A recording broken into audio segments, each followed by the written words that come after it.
Hello friends, good evening. I am Sudhir and welcome to my YouTube channel ocean of finance. Friends, आज का जो हमारा topic है वो है meaning of valuation of assets. इससे पहले मैंने दो या तीन वीडियोस बना चुके हैं। Meaning of assets, types of assets कौन कौन से होते हैं। सो मेरे ख्याल से हमारा थर्ड वीडियो है वैल्यूएशन ऑफ एसेट्स का, है ना। सो फ्रेंड्स, देखते हैं वैल्यूएशन ऑफ एसेट्स होता क्यों है। और फ्रेंड्स देखिए, क्या होता है ना, बिजनेस कंसर्न में जो मेजर पार्ट होता है, बिजनेस कंसर्न में समझिएगा बात को, जो मेजर पार्ट होता है वो होता है हमारा एसेट्स। जो रोल होता है हमारा, क्रूशियल रोल बिजनेस में होता है एसेट्स का। अब एसेट्स में क्या होता है फ्रेंड्स, हम उसका वैल्यूएशन करते हैं, उसका एक प्रकार से बोलते हैं ना, एक बोली लगाना, है ना, ऑक्शन। तो उसका वैल्यूएशन करते हैं, उसको बिडिंग में देते हैं, कॉन्ट्रैक्ट में देते हैं। गवर्नमेंट उन एसेट्स को यूज़ करती है कंस्ट्रक्शन के लिए, इरेक्शन के लिए, है ना, या कुछ कॉरपोरेशंस जो म्यूनसिपल कॉरपोरेशंस होते हैं उन एसेट्स को यूज़ करते हैं।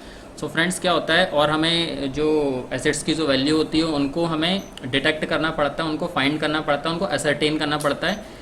किस लिए कि जब भी yearly at the end of year, मैं आगे बताऊंगा मैं सारी चीज़ें, at the year of and में जो ऑडिट होता है एसेट्स का, सो ऑडिटर को एक फेयर एंड करेक्ट जो वैल्यू है वो प्रोवाइड हो, in order to know the correct and fair value of the fixed assets. ठीक है, तो इस सब पर्पज़ की वजह से, डेप्रिसिएशन के पर्पज़ की वजह से भी हम वैल्यूएशन ऑफ एसेट्स करते हैं। ठीक है, सो एक करेक्ट वैल्यू जो है हमें फाइंड आउट हो जाती है वैल्यूएशन से। तो हमें ये नेसेसरी और मैंडेटरी है कि हमें एसेट्स का वैल्यूएशन करना है। ठीक है, आगे मैं बताऊंगा कौन कौन से इसमें मेथड्स होते हैं डेप्रिसिएशन चार्ज करने के, और आगे क्या इंपॉर्टेंस होती है हम एसेट्स को जब वैल्यू करते हैं। तो अभी मैंने एक शॉर्ट में फॉर द लर्निंग पर्पज़ ये बनाया है ना। सो आइए स्टार्ट करते हैं। पहला तो है friends, for finding the correct value of assets.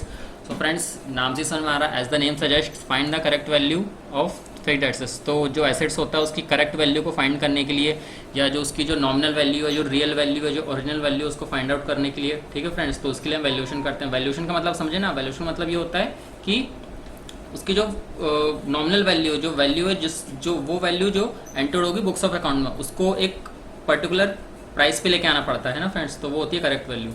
Second है for finding the value of assets for the purpose of recording the assets and profit and loss account, cash flows, balance sheet and other financial statement. Friends, point से समझ में आ रहा है कि देखिए, हम जो भी अपने फाइनेंशियल स्टेटमेंट्स बनाते हैं, कैश फ्लो स्टेटमेंट्स बनाते हैं, बैलेंस शीट बनाते हैं, है ना friends, for the purpose of auditing और for the purpose of rely on the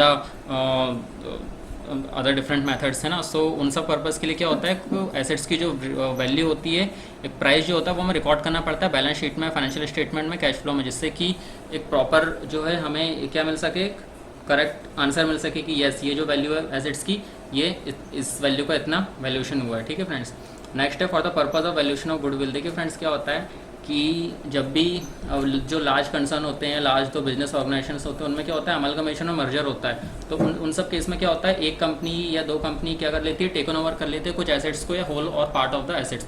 तो उन सब केस में क्या होता है, कंपनी का या कंसर्न का, बिजनेस का, इंडस्ट्री का गुडविल का वैल्यूएशन होता है। तो गुडविल अगर अच्छी होगी, सीधी सी बात है, तो फ्रेंड्स जो एसेट्स का वैल्यूएशन है वो भी फेयर होगा। ठीक है, तो for the purpose of valuation of goodwill, है ना।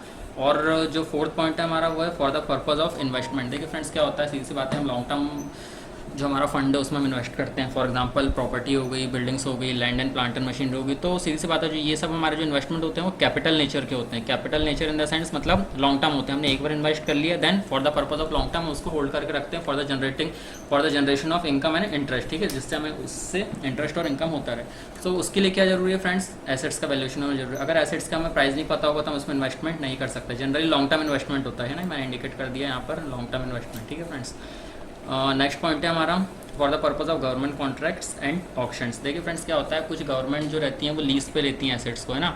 जैसे कि आपने देखा होगा कि जो पार्किंग लॉट्स वगैरह हो गया, जो बड़ी बिल्डिंग्स हो गई, या कुछ रिफाइनरीज हो गई, तो वहाँ पर जो एसेट्स होते हैं ना यूज़ के लिए, वो लीज पर होते हैं या वो कॉन्ट्रैक्ट बेस पर होते हैं। तो गवर्नमेंट सारे एसेट्स को ओन नहीं करती है। मतलब गवर्नमेंट क्या करती है, कंपनी से कॉन्ट्रैक्ट कर लेती है, बहुत सारे कॉन्ट्रैक्टर रहते हैं, कॉन्ट्रैक्चुअल एग्रीमेंट्स होते हैं गवर्नमेंट और एजेंसीज के बीच में कि आप हमें इतना एसेट्स देंगी और हम सारे एसेट्स को यूज़ करेंगे फॉर द पर्पज़। आपने देखा होगा ऑयल डिगिंग के लिए यूज़ होता है, ठीक है, सैंड पर्पस के लिए यूज़ होता है, और जो हमारे जो लैंड एंड बिल्डिंग है, जो प्लांट एंड मशीनरी है, उनको क्या करना है, इरेक्ट करना है उनको, या फिर उनको लोकेट करना है। तो उन सारी चीज़ों के पर्पज़ से क्या होता है, गवर्नमेंट कॉन्ट्रैक्ट लेती है एजेंसीज या ऐसे बिजनेसेस से जो उस एसेट्स को क्या करते हैं, सिर्फ सोल्ड करते हैं, किस पर्पज़ से, as a for the purpose of lease. तो उनको एक अच्छा खासा रेंट मिल जाता है, रॉयल्टी मिल जाती है, किसको, वो बिजनेस कंसर्न को, जो कि गवर्नमेंट देती है for the particular period of time के लिए।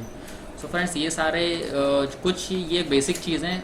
देखिए फ्रेंड्स, मेरा जो वीडियो बनाने का मोटिव ये रहता है कि जो बेसिक जो वैल्यूएशन है, जो बेसिक जो कहने का मतलब है, जो बेसिक जो मीनिंग है वो आपको समझ में आए। बाकी तो ऐसे में बहुत सारी चीज़ें हैं कि इसमें फलाना ठिकाना ये सारे ऐसे एस लगते हैं, वैसे तो AS2 होता है वैल्यूएशन ऑफ एसेट्स का, है ना फ्रेंड्स। तो ये सारी चीज़ें हैं, तो आगे हम सारे वीडियो में कवर करेंगे। अगर आपको वीडियो पसंद आया तो फ्रेंड्स प्लीज़ लाइक करिए, शेयर करिए एंड सब्सक्राइब कर दीजिए। आगे हम देखते हैं और कौन कौन से मेथड्स होते हैं और क्या क्या चीज़ें हो सकती है जिनकी वजह से हम एसेट्स को यूज़ करते हैं as a business person concern के लिए, है ना। Till then bye.